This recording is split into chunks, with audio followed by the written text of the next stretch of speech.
you wanna play tough and wanna hate this, I'll always show up and make a statement. Everything I do so instinctive. আপনারা তো ওনাকে ভালো করেই চিনেন তাই না? উনি হচ্ছেন আমাদের দেশের সবচেয়ে ধনী সাংবাদিক। আপনারা আবার তার ছবি দেখে কেউ পুরুষ ভেবে ভুল করবেন না।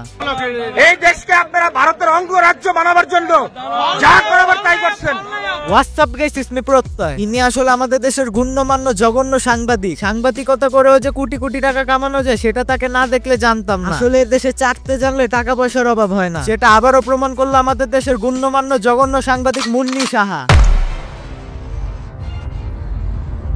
Wake up to reality. সাংবাদিকতা করে যত টাকা বেতন পেয়েছে তার বাহিরে তার ব্যাংক অ্যাকাউন্টে জমা হয়েছিল 134 কোটি টাকা। আশুয়াপা দেশে থাকা অবস্থায় তার কাজ ছিল অন্য নেত্রীদের ডেকে এনে উত্তেজিত বেফাস প্রশ্ন করা। আশুয়াপা দেশ থেকে পালানোর পর মুন্নি একটু বিপদে পড়ে গিয়েছে, কারণ বেশি চাটাচাটি করলে এক পক্ষের কাছে প্রিয় হলেও দেশবাসীর কাছে প্রিয় হওয়া যায় না। তাই তো রাজধানীর কাউরান বাজারে শনিবার রাতে সাংবাদিক মুন্নি সাহাকে কিছু লোক ঘেরাও করে দালালির বিচার চাওয়া শুরু করে। সেই খবর পাওয়ার পর পুলিশ তাকে উদ্ধার করে তেজগাঁ থানায় নিয়ে যায়। পরে তাকে ঢাকা মহানগর গোয়েন্দা পুলিশের কার্যালয়ে নেওয়া হয়। তবে ভয়ে প্যানিক থেকে সুস্থ থাকায় জামিনের সতর্কতে তাকে পরিবারের জিম্মায় হস্তান্তর করা হয়। তবে হাসুয়াপা দেশে থাকা অবস্থায় এতটা ভয় সে পেত না। তিনি বুক ফুলে একদম সাংবাদিক মাধ্যম কাঁপিয়ে বেড়াতো। এর জন্য তিনি অনেক আগে থেকে সমালোচিত ছিলেন। তবে তার এমন ভয় পাওয়ার কি দরকার ছিল? তিনি তো হাসুয়াপা পালানোর পর পরে 1,20 কোটি টাকা তুলে ফেলেছেন। একজন মানুষ কারণ বাজারে সবজি কিনতে যায় টাকা বাঁচানোর জন্য। এগুলো দেখলে আসলে একটু মোটিভেশন পাই, বড়লোক হওয়ার রাস্তা পাই। কিছুদিন আগে এক বন্ধুর কাছে শেয়ার করছিলাম আমি ব্যবসা করতে চাই, কিছু আইডিয়া দিস। এখন সে আমাকে ডাইরেক্ট মুন্নি সাহার নিউজের লিঙ্ক দিয়ে বলতেছে ব্যবসার কথা মাথা থেকে ফেলে দে, সাংবাদিকতা শুরু কর। এদেশে সাংবাদিকতার অনেক মূল্য।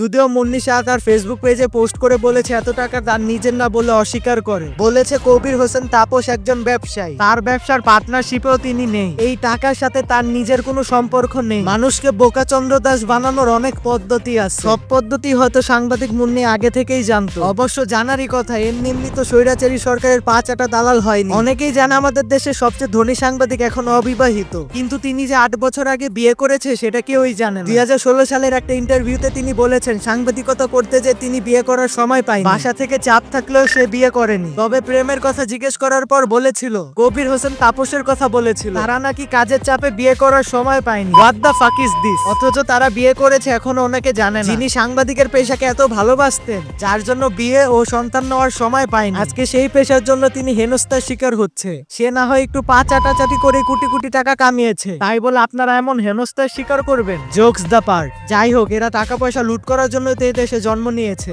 আমরা তো দেশে শুধু জন্ম নিয়েছি এনআইডি কার্ডের নাম ঠিক করার জন্য।